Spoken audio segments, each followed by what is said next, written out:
4 Midwestguys presents... Here we go!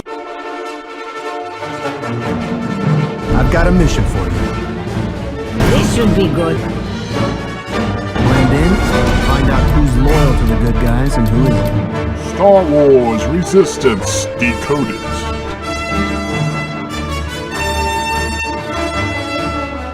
You can work on my team. Get ready to be impressed! You've got to be kidding me.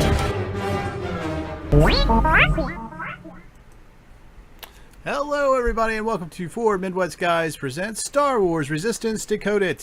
Today we'll be reviewing episode 1, The Recruit. That's right, it's our brand new show just for Star Wars Resistance. The brand new show just released, our latest Star Wars animation show. Here to help me do that is my brother Aaron. Yeah, man. That was actually a pretty short intro for you. I'm working on it. You know, I'm like editing. usually I got that a video hangs editor on for like another 10-15 seconds. I got a video editor now, Yeah. so you know I'm getting into it, trying to be. Feels like he fits more in. Yeah. Instead of just sound effects. And also join us is Mr. Brian Engenbauer. Hey, what's up? What's up? What's going on, guys? Not much. All right, so it being a new show, and I thought we'd go through, character by character, just real briefly what we think about the character. Probably go, obviously, when we start with Kaz, probably a little bit more in depth, but as we go, just our first thoughts, first impressions of what we think of the character so far.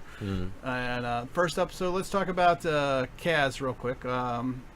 Kazato, I can't, oh no. Or Kaz for short. He is the Kazuto, thank you. Anyway, so he's your Kazuto Ono. Kazuto Ono. That's what he said. Kazuto Ono. Okay. Kazuto Ono. That's not how it's spelled. Yeah, Anyway. not even close. I think it's Z Ono, I guess. I don't know. Maybe. So, Kaz, he's our main hero in this. Aaron, what'd you think so far of Kaz and the whole with the first episode? Well, they introduced him as kind of a spoiled kid, but otherwise he's kind of an annoying character at first. Yeah. But like that might change as like you get like 4 or 5 episodes into it. Yeah, I thought it was. He comes across as kind of like a fish out of water, really, unless he's flying. That's the kind of the impression I get with him. If he's flying, he's a little bit better than he is on the ground. Yeah, like it's really once you get into social skills, just he's very lacking. You can tell he's the sheltered life, I guess. I don't know. Brian, what'd you think? What do you think of him so far? I mean, he seems okay for a character. I mean, I know you're having a hard time with it. Going through the whole it's always rough when you start out with a new show, especially when it's not like you're looking for the how is this tie in together, who's related to who kind of thing, like you're looking for that connection that you can make, but like you can't really connect with any of these characters because they're not really right, because our only familiar characters is Poe Dameron and BB-8 so far. But I mean, I did like in the very beginning when they showed him when they were battling the Red TIE Fighter guy, and he was in the X-wing, and he did some of the maneuvers, and you could tell he has some knowledge, and he was like, you guys go on, and I'll take care of this, and he has that like leadership type mentality. Like you can see like somebody who's aspiring to be. Yeah. I'm gonna be a help. I'm gonna be the savior for what He's the yes, hero. I want to be the hero. I want to be the hero. Right. I may not have the skills to do it, but I want to be the hero. Right. And like then you get into the, do you want to be? I need you to be a spy. Oh, well, I'm a pilot. I'm not a spy. What do I do with a spy? And then it's like they even show the one scene where he's going through he's doing his first spying. Yeah, and he's like walking around like Scooby-Doo, like ooh, ooh, ooh, ooh, and like it's like yeah. It was very very kidified for me. It is. It is definitely for a younger audience. There's no doubt about that. There's no way of getting around it. There's no way of getting around that. It's definitely for a younger audience, and you can tell. But I do like where it's going. I like how Kaz is starting off as, like you said, he wants to be the hero, but he doesn't know how to be the hero. He's like, I'm going to be a spy, but I'm a pilot. Okay, now I get to be a spy, and now I'm learning how to be a spy, but now I have to be a mechanic, and he doesn't know how to fix a damn thing. I like that. I kind of like the comic relief of that, and I like a hero starting out at that very low level, and then hopefully we'll watch him build as time goes on and he develops his it skills. makes an interesting contrast because, like, as you shift from the character being this fish out of water place to something he's more comfortable with, it allows the character to, like, kind of ramp up in what he's capable of doing pretty quickly as he kind of goes back into stuff he actually has a backstory for. Yeah. So it'll be interesting to see where Kaz goes from here and how he grows. Let's move on to probably the cast member wise, the one we'll probably recognize is Bobby Moynihan. I can't pronounce names today. Moynihan. He plays Orca. For those of you listening to the show, that is the pig character with the beard, kind of in the parts shop, acquisition shop. I kind of like the character. I like him and his partner as well, who's kind of like an owl-looking character. What is that one, Fleck, I believe. Yeah, I like these two together. It's kind of like a frick and frack kind of thing. The pig is kind of more of he's a nice guy, but he's always looking for. He kind of seems like he might be looking for the buck, kind of, maybe. I don't know. They're all about credits, though. So yeah, they don't that give away kind of for free. seems like how the entire like culture is. Yeah, what'd you guys think of? I think it's an interesting character. Orca and Fleck, I guess. I like the character designs for both of them. It's a fun, contrasting sort of thing, and like visually, they're interesting characters. Yeah. And probably two of the least annoying characters on the show so far. So that's a good plus. Well, I did like after they pleaded with him, they gave him, we'll give you these second-hand parks, but you got to give us lunch. Lunch sounds good. What'd you think, Brian? It was alright. Yeah, nothing much to add. I don't really have them. I mean, we didn't really get into any of the characters, so it's kind of hard to say if I like the character or not. This is just like first impression. Yeah. So it's, I didn't hate them, so we're good. I think we're going to get to like them the more we see them as we go on. Let's talk about Tam. She's the mechanic. She's kind of the British mechanic, but she's kind of pissed off because I guess she was promised the fireball if she got it working, and all of a sudden he comes in and says, "Well, Kaz can have it now." Yeah. Or he's going to borrow it as a favor. And then break it in every use. Yeah. Yeah, and she said, "Well, you said I could have it when I got it up and running." He goes, "Is it up and running? Okay, then it's Kaz." Yeah. He gets to borrow it as a favor to someone. He didn't even tell her who. He just it's a favor to someone. And blah blah blah. Yeah, it's a character like you don't really know a whole lot about, and like I assume it's like you're gonna get a lot more backstory of her like as we go forward. But I think so because it seems like you got Kaz, her, Jaeger, and Niku are going to be our four main characters. It seems like. I could be wrong. So it'll be interesting. It's just interesting that they're setting up this dynamic as almost like a rival. Like she starts off hating him automatically or resenting him anyway. Yeah, just put some tension early on. Yeah. So whether that will evolve into something like a friendship as a result, or if that'll continue throughout the series, will be interesting to see. Yeah. Yeah. What do you think, Brian? Anything or to add? No, nothing. I know you had a hard time watching it. I got nothing to add. Like it was one of those. Okay. So next up, let's talk about Jaeger. He's the kind of plays the father figure, I guess, if there is, or mentor maybe to Kaz. He's the one leading the crew. He's a former rebel pilot. He works with Poe. So. He's going to be kind of interesting to see. You can tell it's not what he wants. He doesn't really want anything to do with this whole mission from Poe and everything, but he's doing it because they're friends and they're he trusts Poe, I guess, at the end of the day. Right. He reminds me of like an uncle. Yeah. So not like a father figure, but an uncle. So it's one of those like he wants to try to point him in the right direction, but he can go hands off because it's not my kid, kind of thing. Right. It's that's kind of the way I felt about this. But I wouldn't mind seeing some of his backstory through the episodes where they do the flashbacks of this is how I know so and so, like when they showed the picture. Right. Or, where's his family at? Obviously he lost them somehow, and right. They get the whole thing. Upcoming episodes, yeah. Yeah, by the way, if you can't tell, we're holding back because they've released episodes 2 and 3, and we're just reviewing the first episode. So, it's interesting it's gonna be interesting to see how he flushes out. I really want to, like you said, I want to see more of his background, especially what he's done in the past and how that's going to evolve with Kaz, and will he be able to stand Kaz for too much longer? You know, I don't know. I know he seems like he probably has a high tolerance for annoying people, so Or- he'll probably be fine. gives people chances. Yeah, Aaron, anything else you want to add about No, Mr. I Yeager right I now? think I'm good. I like his name though.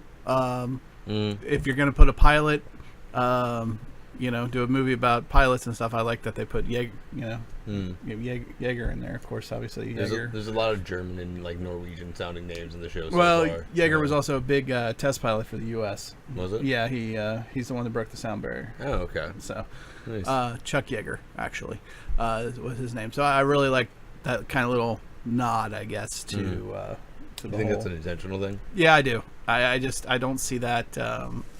You know, it's not like they're calling him Chuck Yeager, but the fact that they made it his last name and everybody calls him Yeager, they don't call him Jarek.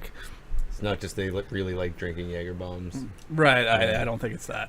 I could be wrong, but I think it's a nice little nod. His best friend's name is Vodka. Yeah. What? All right, let's talk about Tora Doza. We don't know much about her other than everybody she flies up against before Kaz has died, apparently. Wasn't it in they died or one-on-one. just crashed? They It was crashed crashed. Yeah. one-on-one races. She has 100% success rate because everybody is disqualified who races against her, apparently. So she's bad luck, maybe. She's also the captain of the entire Colossus, the whole ship. Yeah, She's the daughter. she's the daughter. Oh, The okay. daughter of the captain. Daughter of Okay. the captain. What did I say? You said she was the captain. Oh, I'm sorry. Yeah, she's the daughter of the I captain. was like, I could have swore that was not a part in that show. Yeah. I just clearly overlooked it. So, she seems, for somebody who's one of the aces, and you have this whole hierarchy kind of system on this Colossus, she seems overly nice, and like she wants to make friends, and I don't know if she's held out back because everybody maybe veers back because she is the captain's daughter. I don't Well, know. either that or just has like a contrasting personality sort of thing, where it's like Yeah. nice and friendly, but like still has something to do, and you die. Maybe, or maybe she's, I don't know. She seems to me, she comes across to me as somebody who's looking for a friend, Brian. You think? Yeah, I mean, like that's what I came across. She was really extremely nice to everybody, you know. And she comes up to Kaz, and she was like, "Just don't crash, you know. Yeah. Don't push too hard, blah blah blah." And she's like, she already knows. Like, it's like one of those like she's really looking out for other people. Yeah. She likes to race, but she doesn't want the other person getting hurt or anything. Yeah, I like even during the race, they're racing against each other, and she's like, "You're doing really well." Yeah. Kaz, you're doing really well. I'm like, what? Okay. So yeah, she's gonna be an interesting character, especially being the captain's daughter. I'm sure she'll be a Right. Like I think like Yeah. she's gonna be like the yin and yang for Kaz. Like I think they're gonna be on like adventures together, or you know, Yeah. and they're gonna. My Yeah. theory is that they're going to be looking for these traders for the new order or whatever, the Yeah. new world order, the new order, Yeah. and I think they're eventually gonna find out that it's her dad. Her dad was working for the First Order the whole time. Yeah. That would be interesting. That'd be an interesting little plot twist Yeah. to everything. All right, and as my phone rings downstairs, let's move on to probably Hello? my favorite. Well, maybe not favorite, but interesting character so far is Niku. Niku is kind of an alien who takes everything you say literally. Right from the bat, he overhears Kaz say, "I'm going to be the best pilot in the galaxy," and he spreads that rumor like wildfire Yeah, they use him as a plot device very quickly. very, very quickly. And it also kind of, that whole thing with the best pilot in the galaxy kind of brings up a point. Like, this whole facility runs off of, there's a new pilot, he says he's the best, you know, it's suddenly instant excitement. So obviously it's Racing all and about gambling. racing and gambling are very exciting. This is kind of a side note, but overall though, he's a pure of heart guy. He gives his trust. You don't earn your trust with Niku. He automatically gives you his trust, it seems like, too. I don't know what you guys think about Niku. He was definitely interesting. Like he had a lot of like little one-liners that were just like, okay, like he's like, I had a pet, I loved him, he died, I ate him. You know, it was like, Yeah. okay, like okay. Yeah. And like you said, like when Kaz said, he goes, I had a dream that I was the best pilot. You know, in the galaxy. I was the best pilot in the galaxy, and that's all he heard, and he ran with it. He's like, the best pilot in the galaxy, and he was telling other people, and it just spread, like you said. And like, so when Kaz walks into the bar, well, isn't it the greatest pilot in the galaxy? And there's he's like, what? What? Yeah. How? Already? Yeah. What? How did I get here? Yeah. So, but you also learn through that, though, that's kind of the hierarchy. Like, he explains, like, well, if you're one of the best, you get to live in the tower, and the tower is where the aces live, and you know, that means better for me because I'd be on your team. And and then later on you realize that, the aces actually have an extra function to the actual area, so it kind of makes sense. That's how it's set up. Yeah, like their function is to protect the base, and then basically they only race to keep their skills sharp, essentially, with each other. So, but yeah, it's an interesting kind of setup how this works. All right, so let's move on to a character we haven't seen. We've only kind of heard about him as people watch him fly. We saw him fly in the first race. That would be Hype Phazon. He is a Rhodian, and he is played by Donald Faison. So clearly the actor From was cast Scrubs. before the name was given, right? In this case, yeah, because even Dave Filoni said this is the first time he's wrote a character specifically for an actor. So when he wrote the character, he had Donald Faison in mind. Right. Because I mean, essentially, even the name's kind of a joke. Right. Hype for Phazon. Because Right. I think Filoni said he was a big fan of Scrubs. Yes. And, Donald Faison is the surgeon from Scrubs, for anybody who doesn't know. Yeah. So it'll be, I want to see, because I can't picture, because when I think of a Rhodian up to this point, I think of Greedo and maybe the one Rhodian we had in Rebels. And that's really the only interaction. And I can't really marry Donald Faison's personality with a Rhodian yet. So it'll be interesting. And I really don't see Rhodians as pilots yet, because I've never really put those two and two together in my mind. So to me, it's going to be interesting to see how does this play out. You know, I mean, just because it's not classically depicted doesn't mean there's like anything that. Oh prevents no, it, though. absolutely not. It's just it's a departure. It's going to be a different way of looking at the species, just from what we know. Fair enough. Not that I'm saying I'm racist against Rohan. I mean, but, your only interaction up to this point was Guido. So. I am. Green Lives Matter. Yes, Greedo. I am Greedo. Green Lives Matter. Green Lives Matter. All right. We already talked about. Oh, his name was Flix, not Fleck. It was Flix. So Orc Flix and Fleck. Yeah. Orc and Fleck. Orca and Fleck, or Flix. Flix. Orca and Flix. Moving on. Let's talk about Major Von Reg. Major Von Reg is the TIE fighter pilot in the red tie, and he also wears red. Red tie. With a red tie. Really likes red. Red tie. Red tie. It's gonna take off like. Fantastic. I love my Gonna red take tie. off the mask, just face painted red. Yeah. Yeah. That would be hilarious, actually. We don't know. We don't really hear a lot from him, other than he's obviously one hell of a pilot.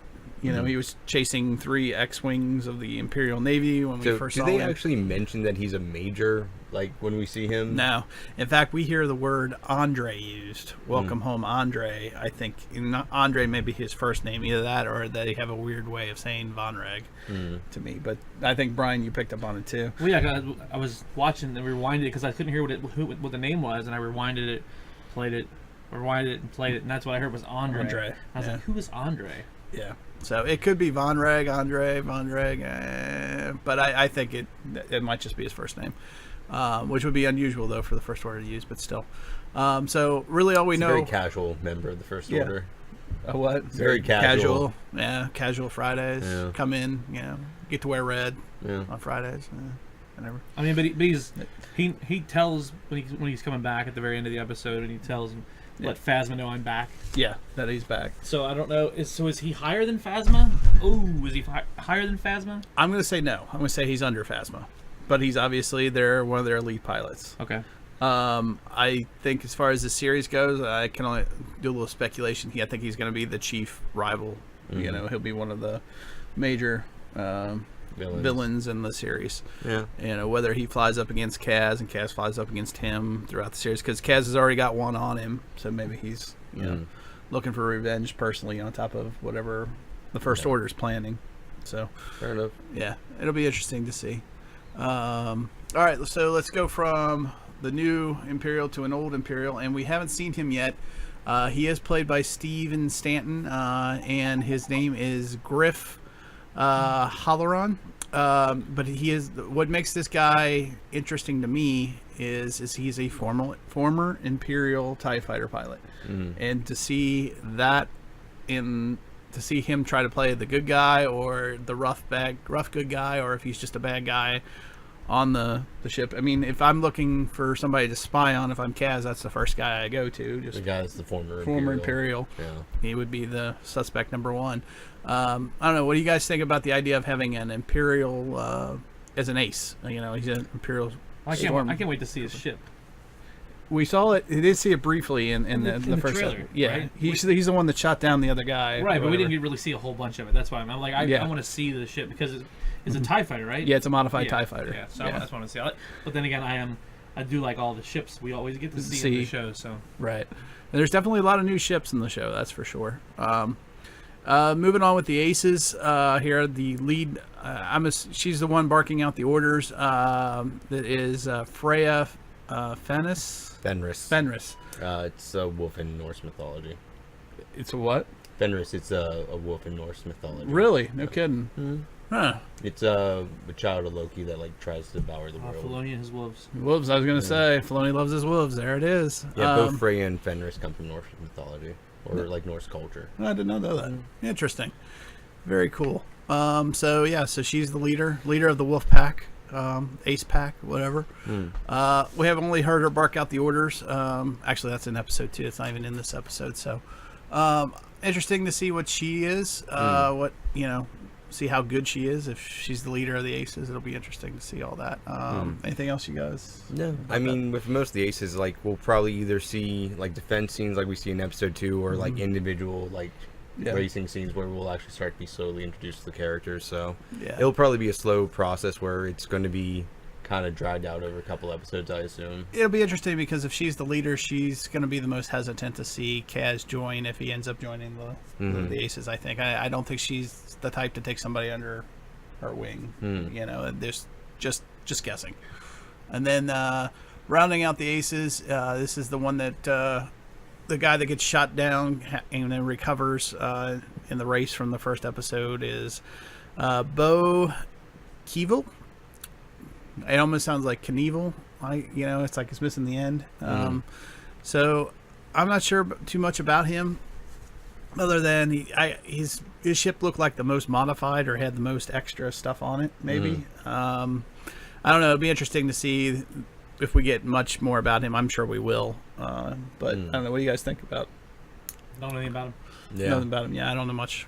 I just think he might be the guy that's likes to put all the extras on his ship and stuff like that. That's just my guess on him. Moving on, we briefly had AC4, which was I guess Kaz's R2 unit in the beginning of the series. Yeah, and you don't really see him after he goes towards the... Once he joins the Resistance, I think that's it. I guess he's Navy property, so therefore he doesn't go. The only thing I have about AC4 is AC4 said he was too young to die, so he's probably brand new. And maybe that comes from Kaz's privileged lifestyle. He gets all the best stuff, up to that point in his life. Anything else? Yeah. No? Okay. Moving on, let's talk about Bucket real quick. I like this design. This is he's just an incomplete R2 unit, down to the bare bones minimum. You know what it reminded me of? It reminded me of like from the episodes 1, 2, and 3, like with C-3PO when we saw it behind it, like being. That's what it reminded me of. Except it's R2 instead of C-3PO. Do you think the helmet actually serves a protective purpose? I think, is there like actual parts missing, like he actually has to cover up? It could be, or it's just something to try, because otherwise he's just that little part of the dome, right? He's just the eye of the dome, and I think they're trying to let you know that there should be a dome there, and there's not. Well, I think it also it tries to make him seem like a person. That's true too. You know what I mean? Like, because when you see the helmet, you think that it is a kind of like a person type of, it is a character that you instead of just a robot. Yeah, and I kind of like the idea that he's so incomplete that that's literally how they live, is paycheck to paycheck, credit to credit, if you will, and that he doesn't even have the money to complete his own droid. Yeah. And then again, maybe he likes him that way. I don't know, but maybe it's Yeager's R2 unit from when he was a pilot. I think that's what he hinted at, and maybe he got hurt in the battle, and that was the best he could put him back together. I don't know. I thought Yeager mentioned him being like a particularly old model. Yeah, he said it was an old model. He said something about him being his wingman or something along those lines, or co-pilot or something like that. So, yeah, has he always looked like that? I don't know. Maybe that's just how he likes him. Fair enough. We did briefly see General Leia in here. She doesn't speak. She just kind of gives a weird look to Kaz when he busts in on him. She's just a hologram here, but she's obviously wearing her Force Awakens military garb. So that's pretty much the only thing to really note here. But between the interactions of her and Poe, it's really just a plot point to move things along. Yeah, but it does definitely give you, though, that this is the older General Leia, and it gives you, just another. It gives you the timeline. Yeah, it know where you're at in the timeline. You're somewhere around the Force Awakens era, essentially. Yeah, and we're close. We're real close. 6 months out. Let's talk about the barkeep, Aunt Z. She's kind of like a woman like an old woman bartender. Somebody owns an establishment and has for a really long time, knows how to run a bar, knows how to deal with riffraff and people, and really loves to make money off betting. Betting. I mean, that's essentially how she displays profits, so it makes sense. Yeah, Brian, you think anything? I got nothing. Nothing on her either. No. You really didn't like this too much, did you? I didn't get into it, not as much as I was hoping. Okay. Let's talk about Aunt Z's muscle. That Bolza Gruel, I guess. He's the muscle. He's the one you see throwing the guy overboard at the beginning. Yeah, but that seems like, I guess that's a side job, since he also runs like a fish stand or like the frog stand. Yeah, it is. Yeah. I'm trying to remember the name now. Was it a Gorg? Yeah, like Gorg stand or something. But yeah, he's kind of like her muscle, her bouncer, I guess. Yeah, they don't really show too much of the character otherwise, though. Yeah, I was kind of hoping that this guy would be, because I was trying to look for comparisons. I was kind of hoping he would be Zeb for this series. It does not seem likely. Does not seem likely at all at this point. Like, I'm not thinking there's going to be like a Zeb equivalent, really. No, and I'm a little disappointed in that. I think your main cast you're dealing with is probably a little smaller until you start like integrating like the Aces and other characters. Yeah. And speaking of other aliens, let's talk about Greville. Greville is the guy he plays darts with, and he swindles Kaz and tricks Kaz, and he's kind of just an annoying character throughout the entire thing. He's kind of like this little. He's like this little guy that wants to be this big bad crime boss, but he's still this little tiny alien. Yes. He's a little lizard with big man syndrome. Yeah, pretty much. Yeah, exactly. That's about the best way I can put it. Whether he's going to continue to be comic relief. Right now, I still put him in the comic relief. I don't really put him in a threat. No. Category as of yet. I don't know. Let's see how that evolves. I mean, you could see him maybe being like bribed to like be a spy or something like that later down the line, maybe. I could see. But otherwise, I don't see the character being developed to that. I could almost see him being like the supply guy for trying to find, other than Orca, like something that's off market or something. You have to make a underhand deal with. So that does it pretty much for the character so far. First, and let's get into the base itself, the Colossus. We've kind of talked about it a little bit already, but it seems like it's like this, literally on this ocean planet, this one refueling hub, like your last stop before you hit wild space. Last stop for cigarettes, last stop for alcohol, last stop for fuel.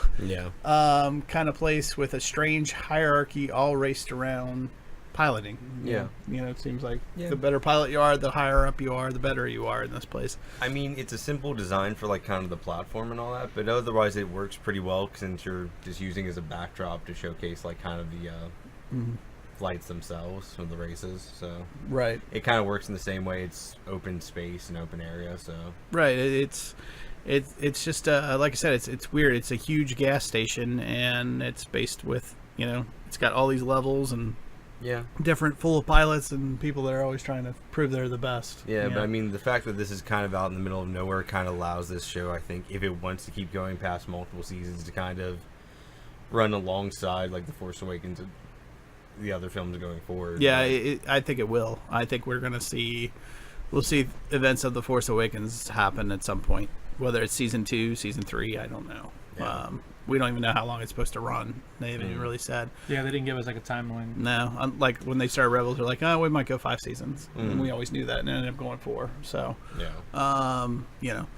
so we're not really sure on this one. But yeah, it's an interesting place. I like the hierarchy of it. Like, if you're the best, you're an ace. You get the best food, the best everything, because you're the best pilot. And then the worse you are, the lower you go, and the less. You're scrapping, kind of like you have to find other ways to make a living. Getting a living, So, I don't know. It's interesting, just an interesting dynamic, Brian. I mean, I like the fact that they tell us that they're out in the outer rim in the wild space. They give us a planet name. They give us what the tanker like. I think did they say it was the last of the tankers? Last of the old school tankers or something along those lines. Yeah, like the tanker refill stations. I thought that was kind of neat. So, I really think that this is going to run parallel to like Force Awakens and stuff. So we'll hear about things happening.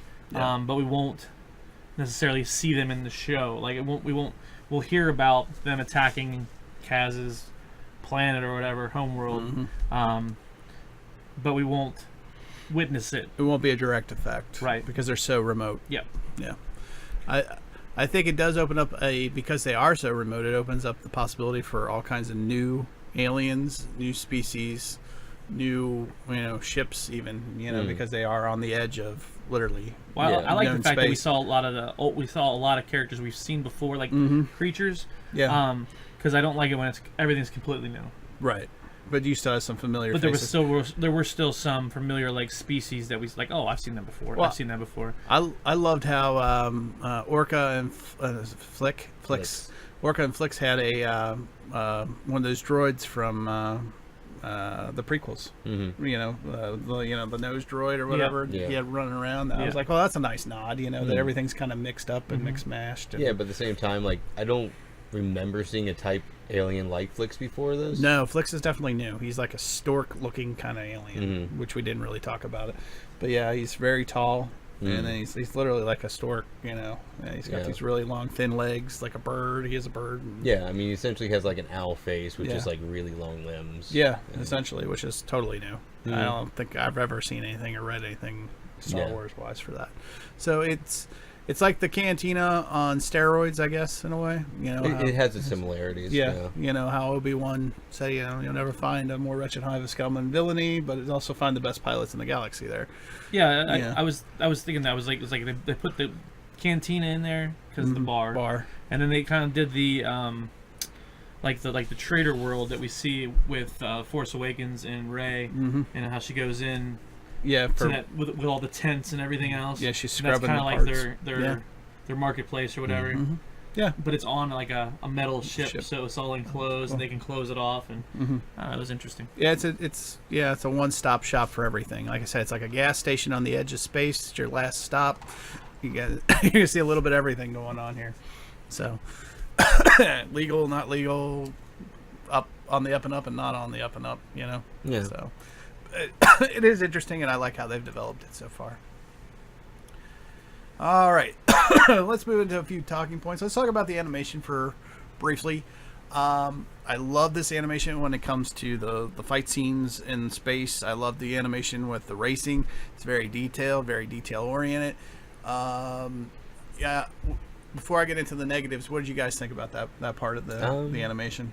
I think it works pretty well for the action sequences. You have kind of a very clean, crisp distinction between colors and lines, and it shows off like action sequences while not being overly detailed, so it seems like it's probably pretty fluid to kind of animated as well. Yeah, So I'm sure that's a benefit in terms of just production cost and allowing things to go forward as well. Yeah, because I thought the action scenes are better than Rebels. Rebels had some good action scenes, but this style of animation to me shows the action scenes It works much really well cleaner. for the actual ship fights. I'm not sure how well that would work for like actual fist fights or like Well, I'm not martial arts sort of thing. I'm not sure about that, but like when it comes to the actual ship-to-ship battles, it's you can go fast. Like my criticism of Rebels was, it seemed like the ship-to-ship battles were a little slowed down. Yeah, with this animation style, that can be a lot. You can go much faster. quicker. Brian, what do you think? Yeah, about I mean that's basically. I enjoyed the whole thing. The style of animation. I kind of figured I would once we saw the trailer. The space scenes, like the battle scenes, like the pilots, the ships, everything else. That'll be perfect. Watching some of the spots where like the character walks away or walks towards you, you could tell it was kind of. They were having a hard time. Like when they walk side to side, it's no problem at all. But when they're walking away, it's kind of hard to show the movement in this type of animation, and you could see that. So yeah, that'd be my only negative. I know you had a pretty big negative. My biggest negative is it's not, if you got the shot to the side of the face, it's fine. Profile shot to the side, it's fine. It's when they do the dead on shot, the shot, and it's just a flat screen shot of their faces. There's not enough definition, there's not enough detail, and it bugs me. It actually takes me as far as taking me out of the scene for a minute, because that's how much it bugs me. I don't know why. I know some people are okay with it. It's just like when the only one that they do well are the alien. Some of the aliens have more facial features. Those look better, but you also have aliens like Aunt Z, where like there's not a lot more. There's nothing with Aunt Z. There's nothing with Kaz. Even Kaz is the worst, and he's the main character. But there's no lines in his face. There's nothing. It's just like a blank face. That's colored in with a crayon. To me, that's the way it looks. I don't know. Maybe it's just me. I don't know. What do you guys think? Maybe I'm off base. I kind of got used to it. Like, it doesn't particularly bother me. Just like you have certain animation styles where like the details on the face is going to kind of come and go, and this is just one of them. Now, when they do Jaeger, he's better because he's got the beard and he's older, so they put a few more lines in his face. But the rest of them, I don't know. Brian? I think you're off base. Okay, that's fine. I mean, I just said it because you said it. Yeah. No, everybody has their own styles that they like. Yeah. So I mean, it's to each their own. Drawing and everything else that I've done for forever. Those are the hardest ones, is when you draw them to the front anyway. Right. So I can tell with this kind of animation style that's where they're gonna have their problem anyway, because they're so fluid on the like profile shots, that the head-on shot where they walk away, or when you look at their face, that's when you're gonna have the biggest problems. Like even when you're like looking at somebody, like when people are looking at you, it's the same way. It looks like it's basically blank, but try to draw it and not show just a few little bits of shading and stuff. It's always hard when it's a straight-on shot as opposed to the side, because you can actually pull out the nose. The details. Yeah. And it doesn't seem to use a whole lot of shading for like the facial animations anyway. Exactly. Because it has that very clean, crisp contrast of colors. And I think that's part of the problem, because it's so bright. It's, where Rebels, you could at least, it was bright, but you still had the definition in the face and stuff. And this one, it's so bright. It's like somebody, taking one of our camera lights here and putting it right on our face and whiten us out. It's right. Well, it reminds me of Clone Wars. If you take out all the lines that they used to make it all blocky. Yeah. Like how they made it all like everything was cubed in Rebels. Yeah. I mean, not Rebels, but Clone Wars. Yeah. If you take all those lines out, making it just a flat. It would look flat, and that's what the kind of like this is. Okay. Yep, copy that. So let's talk about X-Wings for a minute. So at the beginning of the show, we got to actually see, we're going to talk about X-Wings and as well as the new Republic Navy. For the first time, we actually get to see ships from the new Republic Navy, where we hadn't seen that before, because in Force Awakens all we saw was a few ships along with the planets getting blown up by Starkiller Base, and they were very far away, no definition, no detail. So we're actually seeing something for the first time from the New Republic, which is interesting to me. They're flying what are called T-85s, and I had to look this up, by the way. I'm not that big of a nerd, but Yes, he is. The T-85 X-Wing is the latest and greatest in X-Wings. Just to give you some idea, is Poe's X-Wing that he's flying. What you really can't tell much difference in is he's flying the T-70, and the classic X-Wing that we know from the original trilogy was a T-65. Okay. So that just So gives it has you a very iPhone level upgrades. well, yeah. You just go up well, a little bit. there's a big difference between the T-70 to me and the T-65 because you got the way the wings are split differently, the engines are split, where you have whole engines for the T-65, and it's just an actual X, a real X-wing, where the 70 does not, and that's where the big changes, and that's where you can tell the difference between classic trilogy, sequel trilogy, Force Awakens kind of stuff. I couldn't tell any difference when I was watching between the T-70 really and the T-85 that was being flown, but it was I don't know. What did you guys think about the X-Wings? I guess I'm going a little nerdy. I honestly didn't notice anything about it. You didn't make any. No, I was like, oh yeah, They're my it's jet. favorite. They're your favorite. Like I like this. I like the ships. Yeah. So when we're watching the battle scenes, and like this is very crisp, very Yeah. fast. Yep. And you're watching all the things happen, and you're like, you could see him. You knew he was turning around. And Yeah, like he did the skid thing. Yeah. And it was just. I enjoyed it. I wish we would have had more of that. Yeah. But it was fun to see it already. Mm-hmm. I'm not so far like the race. I wasn't a big a fan of. Well, it had a lot more tighter angles on the race, which probably made that. I actually enjoyed the heck out of that. The race was awesome, but Yeah, that's just me. But it was. I felt like I always feel like space is better. Sure. As opposed to just him flying around the lake.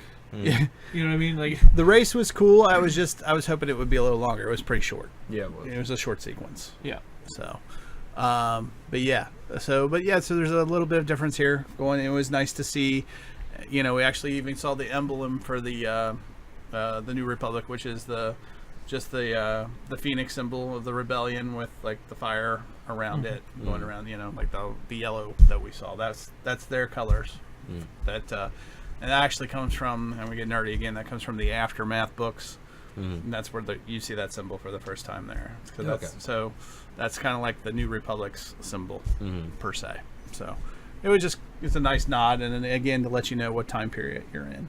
So let's talk about Kaz a little bit and his father. I thought it was interesting, and to me it's interesting that and I know they make a big deal, like they have to, they had to scramble the transmission to his dad, and he couldn't see him, and we couldn't see him either because of it. But to me that's a big key. I think that's going to be a big reveal. I cannot tell you who I think it is. I've been racking my brain, but You can't tell me who you think it is? I have no idea. Oh. That's what I'm trying to say. I can't tell you who I think it is. I think he's somebody from the original trilogy. I think he might be somebody that we've seen before. All we know about him is he's a senator in the New Republic, and then and then Kaz comes from that. He's from Hosnian Prime, like Kaz. He's lived that they lived an upper, senator, political high figure's life, right? Kaz has, and he's lived in that. So who he is and what he is, I'm not sure. I think it's going to be part of the big reveal, and I'm gonna. I've got another talking point that I'm going to go ahead and add to this because it's all related. It's the whole Star Killer base impending doom too, because if they're from Hosnian Prime, we're 6 months away from Force Awakens. We know what happens in Force Awakens. Spoiler alert, Star Killer base destroys the Hosnian Prime system. Not just the one planet, the entire system is destroyed, along with the New Republic Navy. So, what are we going to see? Is that going to happen in this series? And if it is, it's going to affect Kaz big time. Is that going to be a major moment of change for his character? What do you guys think about that whole dynamic? It's definitely a possibility, but it already shows like he has kind of issues with his father, and that's played up pretty heavily so far. Yeah, this is him doing it on his own. He's like, I got to do this on my own. He actually cuts his dad off. So there's a good possibility, like if his father gets killed off or he has more conflict with his father beforehand, it plays a role in his issues with the First Order going forward. Rather than just being a spy, he might want to be more revengey. Get more involved? Yeah. That's a good point. What do you think, Brian? I think we're gonna like we talked about a little bit prior, I think we're gonna know who the dad is, like who the senator is, Right. but not because he's a prominent figure in any of the movies. Right. He's gonna be one of those like, oh, that's him. He was standing on this side of so and so when they talked about this aspect of, like in Rogue One, when they're all around the table, and she says, that's what rebellions are made of, or Built whatever. on hope, yeah. So maybe he was one of the characters standing to the side of her. Yeah. It's gonna be one of those things. So like, oh, that's how he played in. Right. So that's what I think is gonna happen. Like, it's not gonna be somebody we know, like Prominently now. right. Yeah. It's not like it's gonna be like Leia's, like Organa or whatever. You know what I mean? Right. It's not gonna be one of those. One of the major characters. Right. Right. It'll be some off character that we've seen before but didn't know we've seen. Yeah. Kind of things. So what do you think about the whole Starkiller base aspect? Well, I mean, we're highly speculating. It's going to be either season 2 or season 3, but they needed a place and a way to bring in Phasma. yeah. And we knew that Phasma was big on that ship, and her training academy is on that ship. Mm-hmm. So On the base, yeah. yeah. So Starkiller base. yeah. So we knew that was going to happen. Yeah. So that's all I think it was. I think they're just Yeah. bringing in because they know it's a big prominent, like a tie-in point. Mm-hmm. Like, even though the show's out here, we're telling you about this because it's an anchor point to know that it's still tied into Star Wars. Even though you're floating out here, you're still tied to Star Wars because of this. Yeah. See, I think it's going to have a direct effect on Cass because I think, and I am speculating and I'm forecasting here, so to speak. So when this happens, one or two things will happen. Either Kaz will, like you said, Aaron, will want revenge and he'll double down on the Resistance, or he'll say, I caused this because I was in the Resistance. I should have left well enough alone, and will try to distance himself from the Resistance. I mean, as it's a a result. possibility, But I think the latter being less likely. But yeah, I mean, think if they it'll be- do play up that angle, I don't see it going for more than an episode or two. And it could also be like that moment where we watch the kid grow up. He goes, his dad's gone. Now, it's time for me to step up. We say that, but he's already old enough to be in the He military, so... He is, but again, his dad helped him there. We really don't know his age. I'm guessing anywhere between 16 and 19. I'm more on the 16 side, the way he acts. But But he's drinking in a bar. Well, that's Star Wars. So did Luke was drinking at a bar. Yeah, milk. He was also going to Milk. get... Yeah, Milk. well, he was also drinking... We don't know what that is.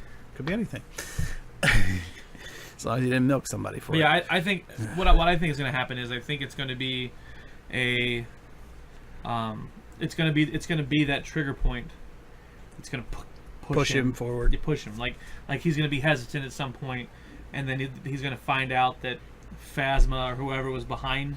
And the Hosnian Prime's gone. Yes. Yeah. And it's going to hit him hard, and then he's Yeah. going to want revenge, and it's going to push him. Yeah. further into the Resistance. That's what I think. Yeah. Copy that. All right, so here's one point I was thinking about, and again, this is not forecasting Kaz. This is thinking about Kaz right now. And when I was thinking about Kaz and how they're presenting him, and I started thinking about Rebels, which is a fair thing to do, compare and contrast. What do we think about is, real fast, nothing huge, is Kaz the anti-Ezra in a way? Well, I mean, you do have they come from very different economic backgrounds. One's force sensitive, whereas it's very unlikely they're going to have a force user on this show. I'm praying for one, but I think you're right. No, it seems very unlikely with the sort of setup they're going with. Yeah. And I think that works in some ways because you have the whole other side of the Star Wars universe. But yeah, you definitely have a lot of distinct differences between him and Ezra. Oh yeah, because Ezra he's an orphan. He's on his own, but he's slick. He's sly. He lost his parents because they got killed off, but we might see that here too. So. Well, right, but Kaz is coming from the senator. He's the son of a senator. Everything's been pretty much handed to him. Ezra had to scrap his way through everything. Brian, what do you think about the compare and contrast to Ezra? If Kaz ends up being the hero of this show, it does feel that way. Like, that's basically what we're following.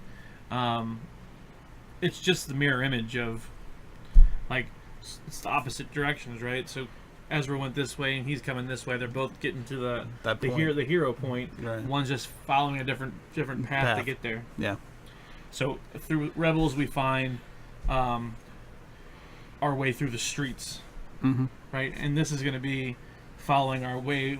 A kid from the top that made the way to the bottom. Right, and so basically you're saying that two different worlds, if you will, two different economic classes are fighting the same battle. We're all on the same page, kind of thing. Yeah, coming from two different angles. Yeah. All right, let's talk real quick. Where's the Force? It's not even close to being There's here. no mention of it so far. I have heard nobody say, "May the Force be with you." Anything.